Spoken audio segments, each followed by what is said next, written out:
Iran জুড়ে বিক্ষোভ ও বিদেশি চাপ সত্ত্বেও ইসলামী প্রজাতন্ত্রের এ দেশটির নিরাপত্তা বাহিনীর শীর্ষ নেতৃত্বে এখনও কোনো চির ধরার লক্ষণ দেখা যায়নি। ইরানের নিরাপত্তা বাহিনীর শীর্ষ নেতৃত্বে ভাঙন ধরলে দেশটির ধীর অবস্থানে থাকা সরকারের পতন ঘটবে বলে মনে করছেন অনেক বিশ্লেষক। ইরানের শাসক গোষ্ঠীর উপর চাপ বৃদ্ধি করতে যুক্তরাষ্ট্রের প্রেসিডেন্ট ডোনাল্ড ট্রাম্প বারবার দেশটির বিরুদ্ধে সামরিক পদক্ষেপ নেওয়ার হুমকিও দিয়েছেন। গত বছর ইরানের পারমাণবিক কর্মসূচি ও গুরুত্বপূর্ণ কর্মকর্তাদের উপর ইসরায়েল ও যুক্তরাষ্ট্রের বোমা হামলার পর থেকে এসব হুমকি চলছে। হোয়াইট হাউস বলেছে, ট্রাম্প পরিস্থিতি মোকাবেলায় সব ধরনের বিকল্প ব্যবহার করতে পারেন।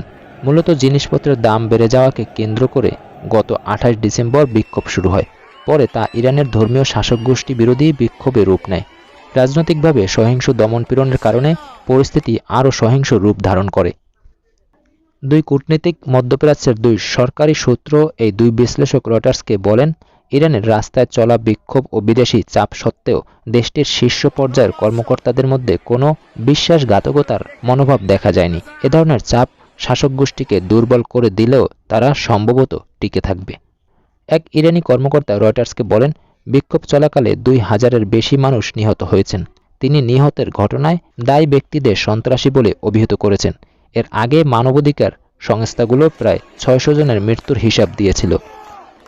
ইরানি বংশোদ্ভূত মার্কিন শিক্ষাবিদ ও যুক্তরাষ্ট্রের পররাষ্ট্রনীতি বিশেষজ্ঞ ভ্যালি নাসর বলেন, ইরানে স্তরভিত্তিক নিরাপত্তা কাঠামোর কেন্দ্রবিন্দু হল রেভলিউশনারি গার্ড ও আধা সামরিক বাহিনী বাসিস। এই দুই বাহিনীর মোট সদস্য সংখ্যা প্রায় 10 লাখ। এ কারণে এই দুই বাহিনীর ভিতরে ভাঙন না ধরলে বাইরে থেকে চাপ দিয়ে সরকারকে নড়ানো অত্যন্ত কঠিন। নাসরের মতে, এ ধরনের তৎপরতাকে সফল করতে হলে দীর্ঘ সময় ধরে রাস্তায় মানুষের ভিড় থাকতে হবে। একই সঙ্গে রাষ্ট্রের ভিতরে ভাঙন ধরতে হবে। রাষ্ট্রের কিছু অংশকে, বিশেষ করে নিরাপত্তা বাহিনীর একাংশকে সরে দাঁড়াতে হবে বা বিদ্রোহ করতে হবে। ইরানের পররাষ্ট্র মন্ত্রণালয় এ ব্যাপারে মন্তব্য করতে অস্বীকৃতি দিয়েছেন। মিডল ইস্ট ইনস্টিটিউটের বিশেষজ্ঞ পল সালেম বলেন, ইরানের সর্বোচ্চ নেতা 86 বছর বয়সী আয়াতুল্লাহ আলী খামেনি পূর্ববর্তী সময়ে হওয়া কয়েকটি বড় বিক্ষোভের ঘটনা ঠেকিয়ে ক্ষমতায় টিকেছিলেন। এখনকার বিক্ষোভটি 2009 সালের পর হওয়া পঞ্চম বড় বিক্ষোভের ঘটনা। এতে বোঝা যায়, অভ্যন্তরীণ সংকটের মুখে থাকলেও ইরানের সরকার ধীর ও একতাবদ্ধ। ইরানি বংশোদ্ভূত মার্কিন শিক্ষাবিদ ভ্যালি নাসর বলেন, ইসলামী প্রজাতন্ত্র যে একেবারে পতনের মুহূর্তে পৌঁছে গেছে তা তিনি মনে করেন না, তবে এটি এখন অত্যন্ত কঠিন পরিস্থিতির মধ্যে রয়েছে। গত মঙ্গলবার ট্রাম্প ইরানের বিক্ষোভকারীদের দেশটির বিভিন্ন প্রতিষ্ঠান দখলের আহ্বান জানান এবং বলেন, সহায়তা আসছে। একই সঙ্গে তিনি ইরানি কর্মকর্তাদের সঙ্গে বৈঠক বাতিল করার কথাও বলেন। এর আগে ট্রাম্প ইরানের সঙ্গে বাণিজ্য করা দেশগুলোর উপর শুল্ক আরোপের হুমকি দেন। ইরানের সবচেয়ে বড় বাণিজ্যিক অংশীদার হল চীন। মূলত জিনিসপত্রের দাম বেড়ে যাওয়াকে কেন্দ্র করে গত 28 ডিসেম্বর বিক্ষোভ শুরু হয়।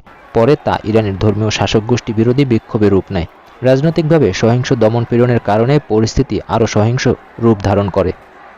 যুক্তরাষ্ট্রভিত্তিক অধিকার সংগঠন HRNNA বলেছে, তারা 573 জনের মৃত্যুর তথ্য যাচাই করতে পেরেছে। এর মধ্যে 503 বিক্ষোভকারী ও 69 জন নিরাপত্তা কর্মী রয়েছেন। এছাড়া 10,000-এর বেশি মানুষকে গ্রেপ্তার করা হয়েছে। তবে রয়টার্স স্বতন্ত্রভাবে এ তথ্যের সত্যতা যাচাই করতে পারেনি।